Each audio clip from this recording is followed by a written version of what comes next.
This is video 1 of the tram ride through Highland Hammocks State Park. First, what we're going to do is we're going to drive around here on the paved road. Maybe some of you have already been on the paved road. I'm going to point out a few different things, and then we're going to go off the paved road into the swamp. We're going to be gone about an hour, hour and a half. Right, beautiful. These buildings built by the CCC camps was President Roosevelt's New Deal. I think it was a big deal, actually. It was his idea. This is during the 30s, during the Depression. So definitely after this tour, please go into the store and the museum and look around. These are very nice, very special buildings. The park here is over 9,000 acres. 9,000 acres is a lot of land. I wasn't really sure what 9,000 acres looked like, so I looked it up, and that's about 14 square miles. The park has 11 trails. 5 miles of those trails are walking trails. This is a 2-mile paved loop that we're going to be driving on. It's very nice to drive on, ride bike on, walk on. We're also going to be going off this paved area. There are also bike trails and horse trails.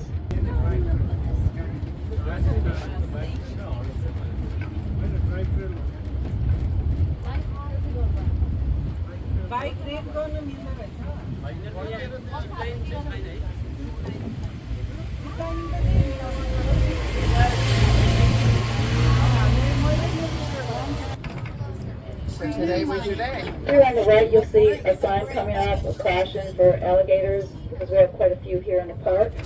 And alligators were on the endangered list from 1967 to 87. They're now off the endangered list, and Florida has over 1 million alligators. Hunting season is from August 15th until November 1st, and over 7,000 alligators are harvested annually.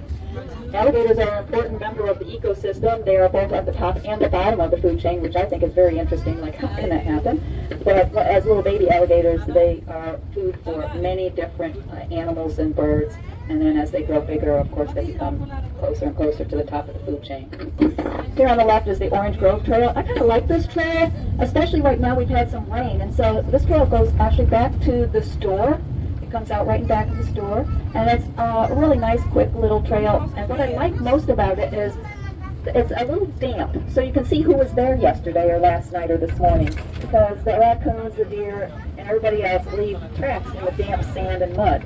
So that Mr. Hooker ran cattle here, and then the skippers, they planted oranges, and the roadlings, they maintained these orange groves, and we've now planted some of these orange groves, which are orange trees, which are not, actually they're not native to Florida, but they're very important here in Florida. Mr. Hooker, or Captain Hooker, he was here in the 1800s, and then the Skipper family was 1880s, and then Margaret Roebling in the 30s, early 30s. And then in the 40s was Carol Beck. Carol Beck is a very important name here, because if it weren't for Carol Beck, we may not be running this tram right now. She was a woman of verse. And she decided that it would be really nice to have people go out into the swamp rather than just on the trails. And so she got, I like to believe it was a tractor, I don't know if it really was or not, but she got a tractor and wagon, and she took people out into the swamp. Was hanging out over here, and this is all concrete. All the wood is now gone. This is the end of video 1, the tram ride through Highland Hammocks State Park. Video 2 is definitely more interesting.